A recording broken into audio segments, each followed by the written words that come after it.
Hey crew, it's Pitt and I'm back with some more Esoterica. Today we are diving back into the works of Mrs. Helena Blavatsky. This is The Secret Doctrine. We are reading aloud and discussing as we go along the various points that are brought to light by the text. It is not the format for everyone, but some people seem to find value in it, so you are more than welcome to tag along as we continue our exploration.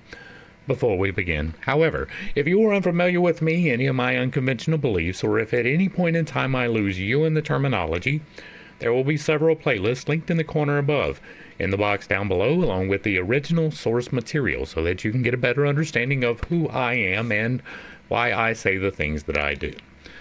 With that being said, we are going to dive in and continue our exploration of the secret doctrine with an attack on the scientific theory of force by a man of science. The wise words of several English men of science have now to be quoted in our favor. Ostracized for principle's sake by the few, they are tacitly approved of by the many. That one of them preaches almost occult doctrines, in some things identical with and often amounting to a public recognition of our Fohat and his 7 sons, the occult Gandharva of the Vedas, will be recognized by every occultist and even by some profane readers. If the latter open Volume 5 of the Popular Science Review, they will find it in an article on Sun Force and Earth Force by Dr. B.W. Richardson, FRS, which reads as follows. At this moment, when the theory of mere motion as the origin of all varieties of force is again becoming the prevailing thought, it were almost heresy to reopen a debate for which a period appears by general consent to be virtually closed. But I accept the risk, and shall state, therefore, what were the precise views of the immortal heretic, whose name I have whispered to the readers, Samuel Metcalf, respecting sun force, starting with the argument on which nearly all physicists are agreed, that there exist in nature 2 agencies, matter, which is ponderable, visible, and tangible, and a something, which is imponderable, invisible, and appreciable only by its influence on matter. Metcalf maintains that the imponderable and active agency, which he calls caloric, is not a mere form of motion, not a vibration amongst the particles of ponderable matter, but itself a material substance flowing from the sun through space. Footnote. Not only through space, but filling every point of our solar system, for it is the physical residue, so to say, of ether, its lining on our plane. Ether having to serve other cosmic and terrestrial purposes besides being the agent for transmitting light. It is the astral fluid, or light, of the Kabbalist, and the 7 rays of Sun Vishnu. It is what I call plasma, right? We have talked several times about that, and this is again another place to hit that. The plasma is part of the Trinity, right? You have the body, which is the temple of God, the 5D navigation device that you have to make your way through this 5D space. You have the individualized piece of God, which is you, the soul. You are not a God, but you are a tiny sliver of. And you have the Holy Spirit. Now, the Holy Spirit for me is ether. It is plasma. It is every single atom in existence all at the exact same time. So everything that surrounds you and every part of you is part of the plasma. You have active plasma, you have inactive plasma. Active plasma is visible. It is visible in the form of light, right? It is perceivable in the form of heat or motion. It is literally moving from the now to the next, and every single action is rooted in the Holy Spirit, or plasma, however you are comfortable referring to it. When you see lightning, that is plasma going from inactive, invisible, see-through, to active, which is the ionic bonds are changing, and it gives off light as a result of that change. So for me, it literally does take up every single nanoparticle or nanomicrometer in space, like the smallest dimension that you can possibly think of and the largest is all the same thing. Every single piece of matter, which is elements, elements in existence is part of the plasma or the Holy Spirit. There is no separation from it. Itself a material substance flowing from the sun through space, filling the voids between the particles of solid bodies and conveying by sensation the property called heat. The nature of caloric or sun force is contended for by him on the following grounds. 1. That it may be added to and abstracted from other bodies and measured with mathematical precision. 2. That it augments the volume of bodies, which are again reduced in size by its abstraction. 3. That it modifies the forms, properties, and conditions of all other bodies. 4. That it passes by radiation through the most perfect vacuum. Footnote 2. What need, then, of etheric waves for the transmission of light, heat, etc., if this substance can pass through a vacuum?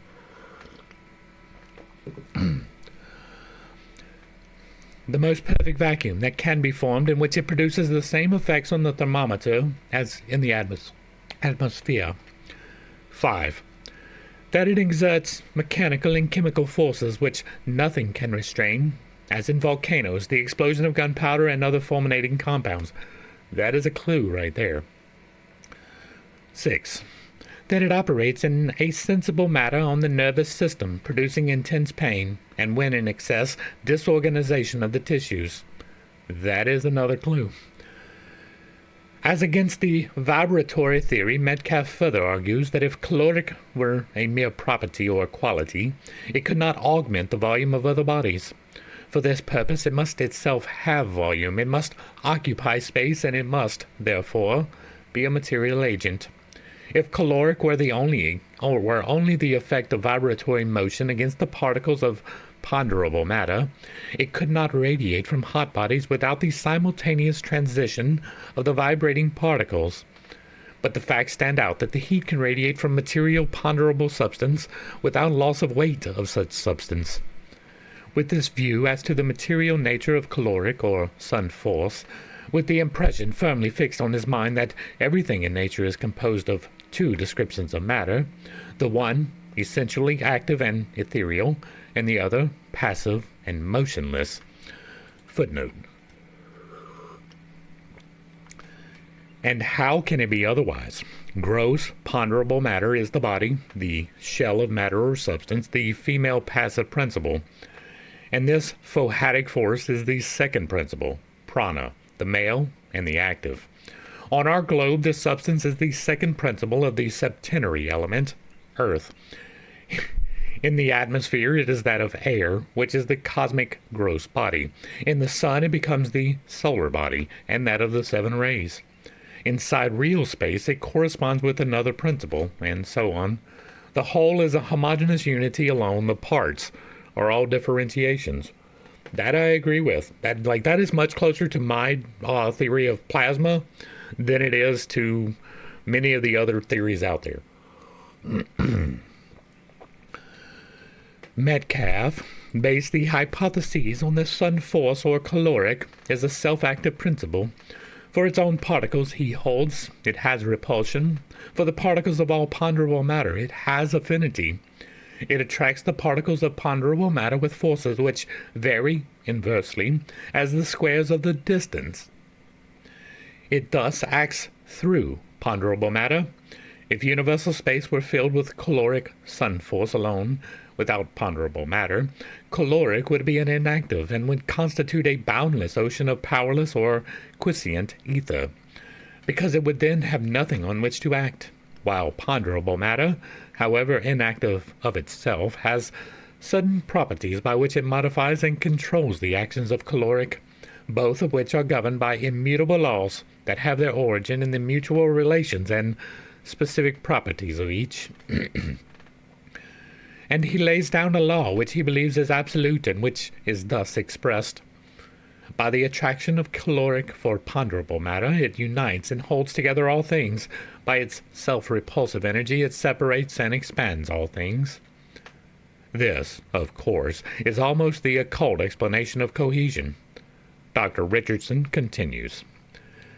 As I have already said, the tendency of modern teaching is to rest upon the hypotheses that heat is motion, or as it would perhaps be better stated, a specific form or force or form of motion. That is remarkably close to true. Footnote 2, or the reverberation and for sound repercussion on our plane of that which is a perpetual motion of that substance on higher planes. Our world and senses are victims of Maya ceaselessly. It is important to note that this caloric that he is talking about is radiation, right? The ultraviolet radiation that we get from the sun is a form of this. Now, that is the measurement by which we can use to understand it at least a little bit better. We do not still have a full understanding of the interaction between heat, light, and motion, but they are three different expressions of the exact same thing, right? Motion is the activity which comes from the force enacted upon it. The movement of that motion creates friction, and that friction is the responsible for the release of the heat and the light in some cases. And so, for me, this does absolutely make sense. Now, once again, we are looking back through the lens of history. We have 150 years worth of scientific discoveries after her lifetime to come to the understanding that this is radiation. Even then, they did not have that. Marie Curie had not quite yet reached that point. And so it's important to realize that these speculations, some of them are true and some of them are not true. This one leads more towards the true. But this hypothesis, popular as it is not one that ought to be accepted to the exclusion of the simpler views of the material nature of sun force and of its influence in modifying the conditions of matter. We do not yet know sufficient to be dogmatic, footnote 3, and now we do. An honest admission that the hypotheses of Metcalfe respecting sun force and earth force is not only very simple, but most fascinating. Here are two elements in the universe. The one is ponderable matter. The second element is the all-pervading ether, solar fire. It is without weight, substance, form, or color. It is matter, infinitely divisible, and its particles repel each other. Its rarity is such that we have no word, except ether, by which to express it. Footnote. Yet it is not ether, but only one of the principles of ether, the latter being itself one of the principles of akasa. No, it is ether. You are just using something to define a particular principle of it. It pervades and fills space, but alone it is too quiescent, dead. Footnote 2. And so does prana, jiva, pervade the whole living body of man, but alone, without having an atom to act upon, it would be quiescent, dead. An example would be in laya, or as Mr. Crooks has it, locked in protyle. It is the action of faux hot upon a compound, or even a simple body that produces life. When a body dies, it passes into the same polarity as its male energy, and repels, therefore, the active agent, which, losing hold of the whole, fastens on the parts or molecules, this action being called chemical. Vishnu, the preserver, transforms himself into Rudra Siva, the destroyer, a correlation seemingly unknown to science. We bring together the two elements, the inert matter, the self-repulsive ether, and thereupon dead, ponderable matter is vivified. Ponderable matter may be inert, but never dead. This is occult law. H.P. Blavatsky. Through the particles of the imponderable substance, the ether, ether's second principle, penetrates, and so penetrating it combines with the ponderable particles and holds them in mass, holds them together in a bond of union. They are dissolved in the ether. This distribution of solid ponderable matter through the ether extends, according to the theory before us, to everything that exists at this moment. The ether is all-pervading. The human body itself is charged with the ether, say, astral light. Its minute particles are held together by it. The plant is in the same condition. The most solid earth, rock, adamant, crystal, metal, all are the same. But there are differences in the capacities of different kinds of ponderable matter to receive sun force, and upon this depend the various changing conditions of matter. The solid, the liquid, the gaseous condition. Solid bodies have attracted caloric in excess over fluid bodies, and hence their firm cohesion.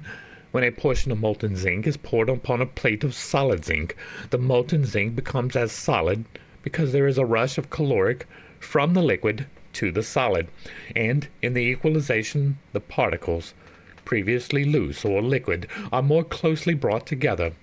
That is not a horrible understanding of what was actually happening before they had an actual understanding of what was happening.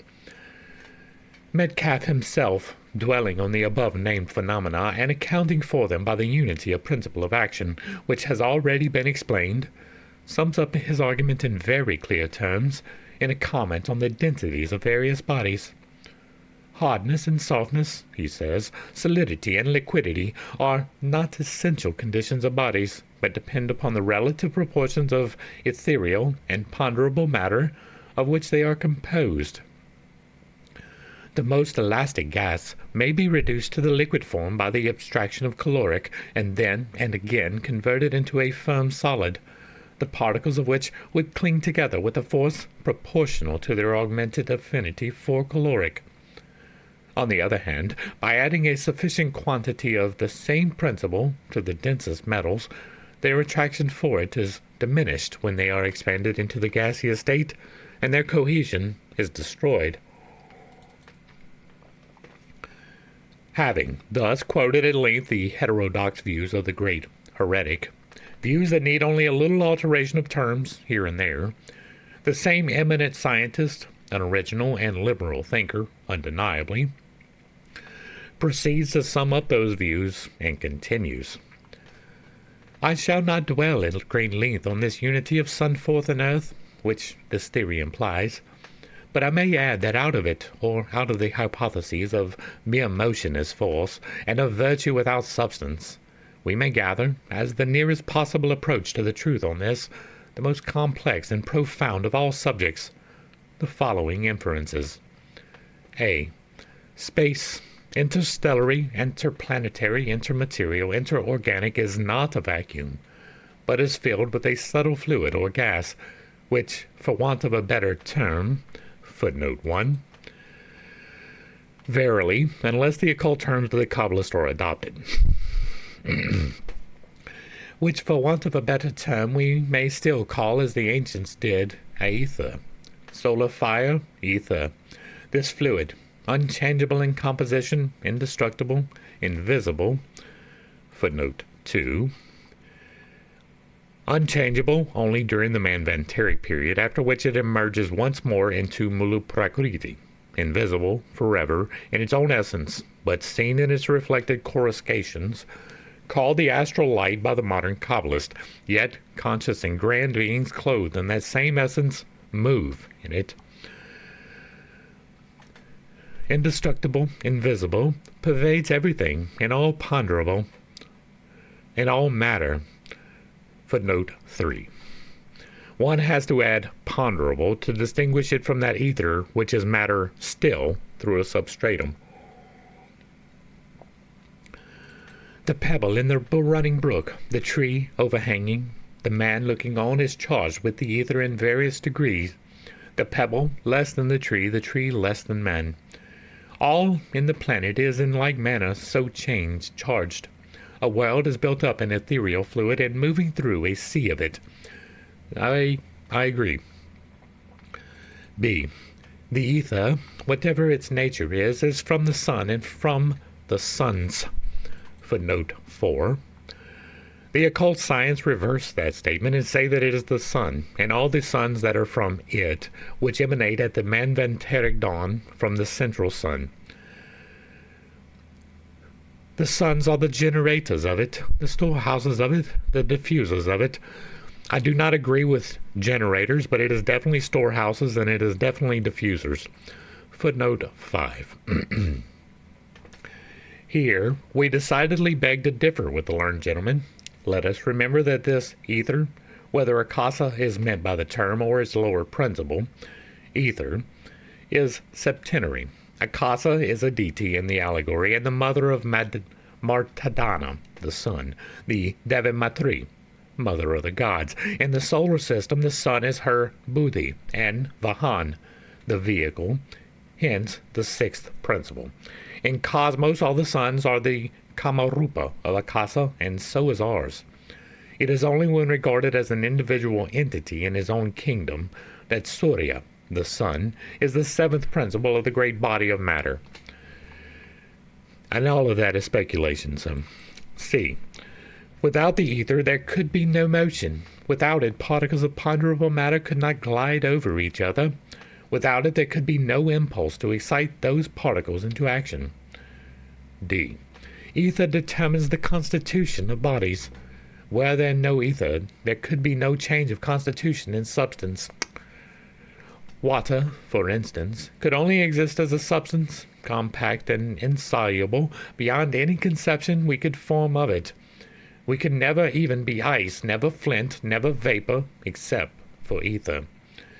Ether connects sun with planet, planet with planet, man with planet, man with man. Without ether, there could be no communication in the universe, no light, no heat, no phenomena of motion. And all of that is true, right? The sun is connected with the planet. If you don't know that, there's a lot of work left for you to do, but one of the resources available for you to understand better is the Thunderbolts Project, which is linked on my page, or you can go to Suspicious Observers, which also deals with this in much, much great detail. Recent revelations from the James Webb Space Telescope let us know that the sun is connected, that the planets are connected. We already knew that man was connected with the planet, but you were also connected with other men. These are all things that are true, even if some of them are unprovable. And I do not speculate about this particular part. This is a truth, even if it cannot be 100% proven.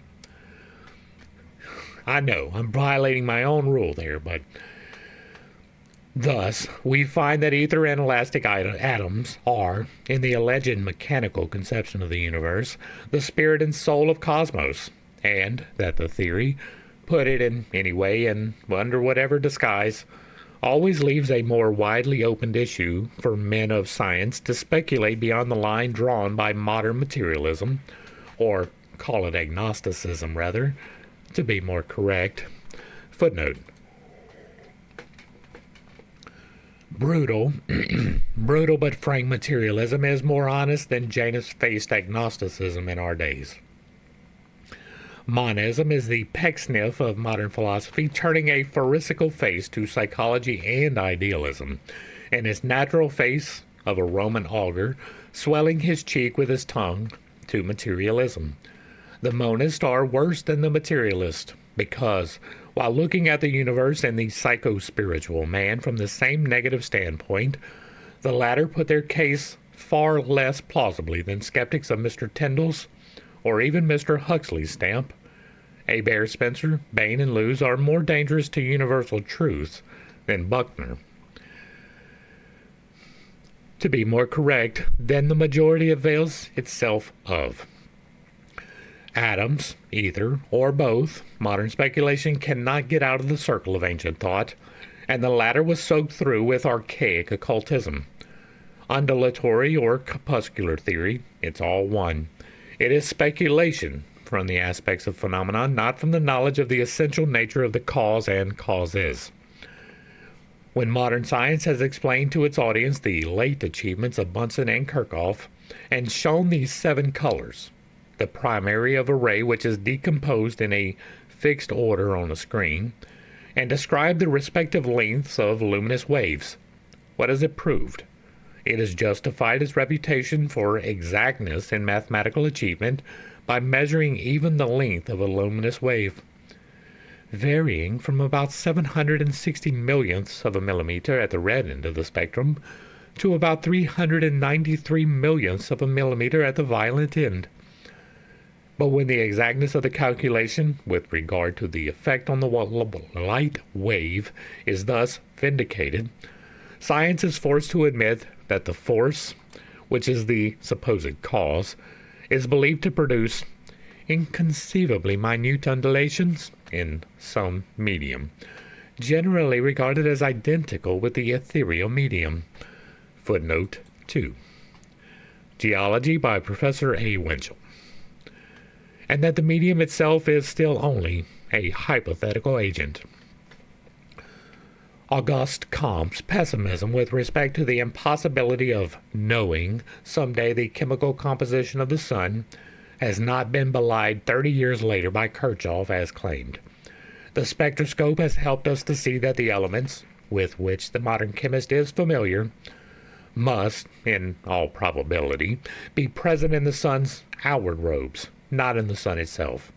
And, taking these robes, the solar cosmic veil, for the sun itself, the physicists have declared its luminosity to be due to combustion and flame, and have mistaken the vital principle of that luminary for a purely material thing, and called it chromosphere. Footnote 3. See 5 Years of Theosophy articles. Do the adepts deny the nebular theory? And is the sun merely a cooling mass for the true occult teaching? We have hypotheses and theories only so far, not law by any means. And once again, we do have the lens of history to look back through. That is going to bring us to the end of, what's this one called again? An attack on the scientific theory of force by a man of science. Hopefully I brought a little bit of enlightenment and not too much confusion to a somewhat difficult topic. I understand that I hold some unconventional beliefs, and I have a tendency to step on toes when I relay those. It is not intentional, but it is not something that I apologize for. We have the lens of history to look back and have a better understanding of the sun, but we do not have a full understanding of the sun. We are only now fully comprehending the connection that the sun actually holds. For the last decade or so, there have been people predicting earthquakes. If you have not been following this channel or Suspicious Observers or something along those lines, you wouldn't know that. It is not something that science will tell you, but it is something that is trackable and traceable. There is an app you can get on your phone. The way that they are predicting these earthquakes is by what is happening on the sun. Whenever there is a coronal hole, it produces one effect. Whenever there is a coronal mass ejection, it produces a different effect. These things are trackable and traceable, even if they have not been fully correlated yet. You can see that this is a thing. The sun is not on fire. It is not a big burning ball of anything. There's not oxygen in sufficient degree to sustain a fire. If you take oxygen away, fire doesn't happen. That's one of the requirements for the plasmic interaction. Now, that's not to say that there is not some oxygen in space. That is not to say that the sun cannot be creating its own oxygen. We do have oxidizing materials. But the flame is not the same as it would be if it was an oxidizing material, like magnesium, say, out in the middle of the space, just burning. There are many reasons to not believe the burning hypotheses.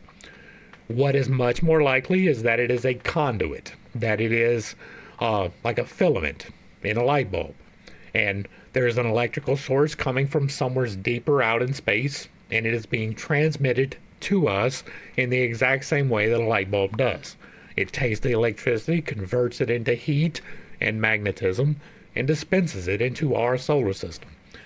It is probable that most of the lights you see in the sky are doing the exact same thing. Once again, this is the cutting edge of science. This is something that is not fully correlated and proved out, and they won't even allow this science to be peer-reviewed. So it's going to be a little while before it becomes mainstream, but it will be known one day that everything, like everything in existence, is literally tied together, right? You cannot separate by grabbing anything around you, right? I can't grab this air and pull it apart. Doesn't do anything. The molecules move around my hand, right? They're still there, though. They are still connected. And when I speak, it is literally making waves. It is the voice, the sound of my voice comes out and it surrounds you. It's a toroid. much like all of existence is a toroid. We just had recently the claim that the James Webb telescope saw light surrounding a black hole, which is stupid on its face, but partly because our understanding of black holes is completely incorrect. If you have to make up funny numbers to try to justify your hypotheses, it's probably wrong. And that is exactly what has happened in science, right? In accepted science, where they had to come up with all of these theorems using math, pulling a number out of their ass in order to justify their hypotheses of this. And they've been trying to prove it for, 20, 30 years now, maybe longer. They've been trying to prove the black hole theory, and they never will. You want to know why? Because it's not real. There is a point of collection. That is true. But something does escape from it. There is a point of collection and a point of emanation in everything. Our planet has it, right? Our toroidal electromagnetic shield that guards us as we go through space. It collects energy and it dispenses energy at the same time. The same thing happens with you. You have the divine chakra, which surrounds you and holds you into place where you are. Everything has one of these little toroids around it of magnetism. We can trace it, we can track it. This is something that we can do, right? We know that this field exists. We know that a disturbance in this field can cause problems. If there is problems on the sun, coronal mass ejection, or even a coronal hole for that matter, if there's a coronal hole that turns directly towards the earth, we have more heart attacks. We have more strokes. That is because of the direct interference from the sun, electromagnetic emanations. It hits you and it changes your divine aura and it flips the switch. We do not have the full correlations yet, but we're getting there. My theories upon this line up with what is being stated here, so of course I'm happy.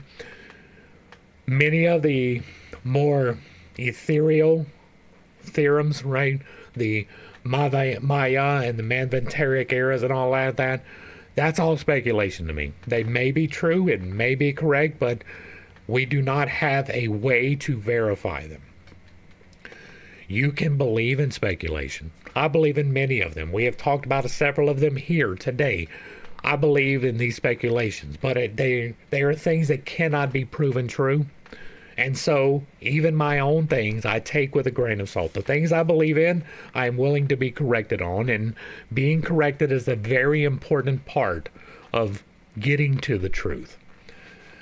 If you like what I'm doing over here, let me know down below. Give me a like, share, sub, throw me a comment. If you agree or disagree with anything that I have stated here, drop it in the comments, and if it remains respectful, it gets to remain up.